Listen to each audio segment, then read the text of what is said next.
Indianapolis officers indicted after shooting a man sleeping in his car. Looks like he was sleeping out front of his grandmother's house and got shot in his sleep. Oh, these stories, man. It's Ricky Rich with Black Primacy. Please don't forget to like, comment, subscribe, and turn on your notifications. 2 IMPD officers indicted by a grand jury are expected to make their first appearance in court later this morning.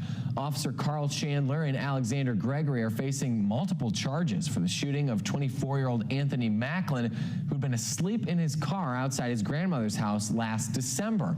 CBS 4's Cameron Riddle joins us live at the courthouse this morning with the very latest on what we know ahead of this morning's court hearing. Good morning, Cameron. Hey, good morning. Both of those officers are now facing multiple felony charges for the shooting that happened on New Year's Eve. It was caught on body camera video, and it shows officers firing dozens of rounds toward 24-year-old Anthony Macklin. The charges against Officer Chandler and Officer Gregory include aggravated battery, battery with a deadly weapon, and battery resulting in serious bodily injury. IMPD released this body camera footage after the incident where Officers Chandler and Gregory found Macklin sleeping inside of a rental car.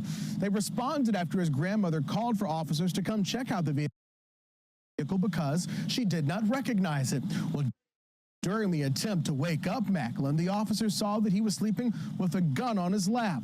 Police say Macklin never fired the weapon, but body camera video shows the officers firing dozens of shots into the car. IMPD says there was no clear view of the position of the gun after Macklin woke up and moved his arm.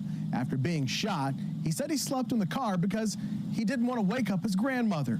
He survived that shooting after having 6 surgeries and being hospitalized for 17 days. They wore his ass out. Ooh, this is a tough one. I mean, at the end of the day, okay, let's ask the question. Let's just ask the question. I'm not gonna assume. Let's just ask the question. If you're still watching the video at this point, if this was a white man sleeping in his car with a gun on his lap, would he have got blown away? Just asking. I get a lot of hate comments about. It's funny. I get a lot of hate comments from, other people. I'll say other people outside of the target audience, right? So I'm sure they are watching this as well. And let's ask the question. If this was a white guy sleeping outside in his car with a gun in his lap, would he got blown away? I'm just curious what the consensus is on that. Okay. Me personally, I don't think so. Okay. Now, beside the point. Hopefully you weirdos stay around for this part too. This is difficult for me because if I am a police officer, I get a call from the owner of the house. They say, "Hey, there's someone sitting outside of my house. I don't know who it is. I need you guys to come check it out." Okay, cool. I pull up, I look, I see a person in there with a gun on their lap.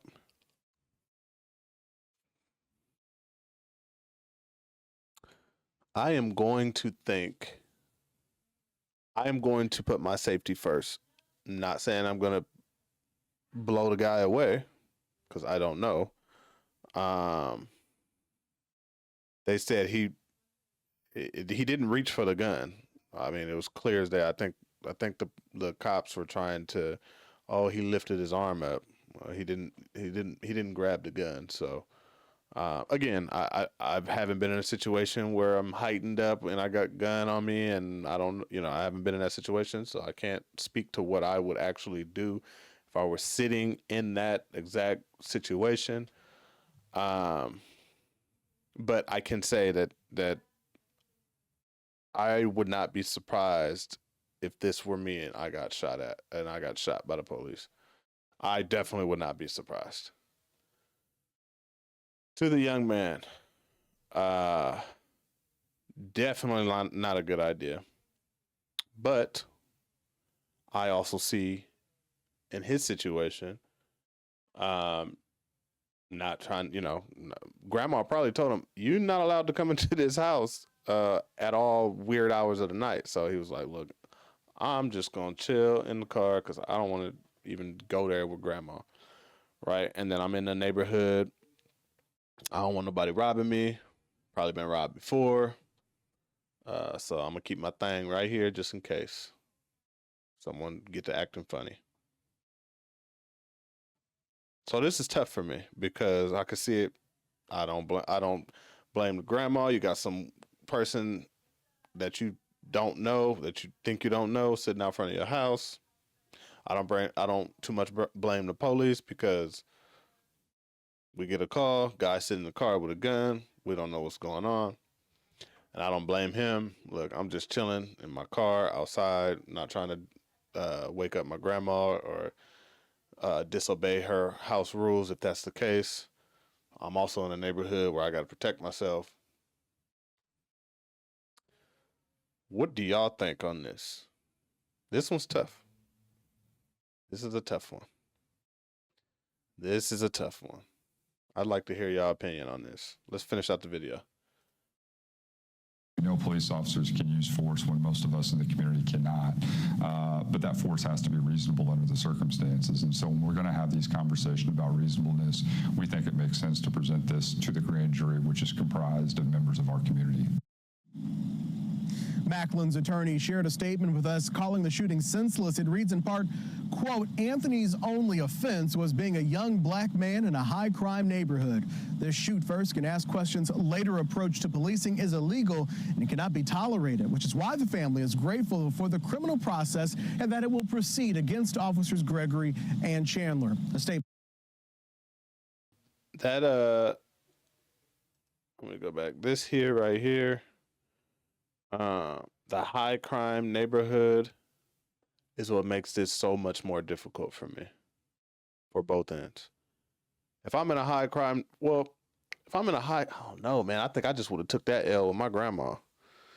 Because if I'm in a high crime neighborhood, I'm not about to be sitting in the car, man. I don't care what grandma got to say. She's just gonna have to be mad.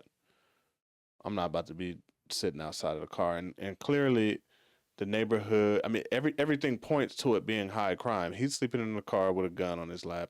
Grandma's looking out the window like, I don't know who this is. And it could, shit could pop off. And then the police pulling up like, yeah, this is a bad neighborhood. We got a guy sitting here with a gun on his lap. I think this was just bad all around. I think this was just bad. I don't think that I'm yeah. At the end of the day, I still stand on what I said. If this was a white guy sitting out there, he wouldn't have been shot. He definitely wouldn't have. But I mean, as a black man, we also got to know our surroundings. I've said that a bunch of times on this channel. We gotta know our surroundings. He almost lost your life just because you didn't want to go in and deal with your grandma. And I'm just making that scenario up, but that's what I'm feeling. Like grandma said, don't come in here after hours, and you wasn't trying to come in here after hours. I would have took that L over taking these, even take the police out of it. I just would have took that L out of over sitting in my car in a high crime neighborhood, gun on my lap or not. What can you do with a gun when you sleep anyway? If someone was going to rob you or shoot you, I mean, the police ran up on them without them saying, even waking up. So anybody, I mean, you might as well just not even have the gun with you at that point. Yeah, this is difficult. This is difficult.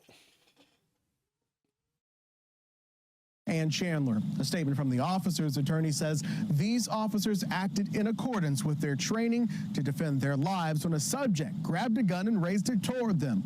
Officers Chandler and Gregory look forward to a full and fair opportunity to. I could be wrong. I thought they said he didn't grab the gun earlier. He raised his arm, but he didn't grab the gun. defend themselves in court and establish that they acted legally and appropriately. IMPD tells us both officers are now on paid leave. They are expected in court later this morning. We're live at the Community Justice Complex. I'm Cameron Riddle, CBS 4 News. We begin to. Yeah, I mean, still pretty difficult to me. But there's a lot to be learned there. I mean, to my brothers and sisters, we got to know how to, come on now. We got to know how to move. We got to know how to move. I'm sure he wasn't expecting the police to even be pulling up there. I know grandma is hysterical. Probably like, oh man, I almost got the grandson knocked off. But in either event, we can you know we can put race to the side on this and just say, how about we do not sit outside in a high crime neighborhood in the car with a gun on our lap? Take the police out of it. Let's just not do that. Okay. Let's just not do that at all. I don't care if it's a high crime neighborhood or not. Just don't be a black man sitting in a car with a gun in your lap. Let's just not do that. Okay. Because unlike other races, we just can't do that. All right. We can't do that. All right. So let's learn from that. Because that was tough. All right, y'all let me know what y'all think. It's Ricky Rich with Black Primacy. Please don't forget to like, comment, subscribe, and turn on your notifications.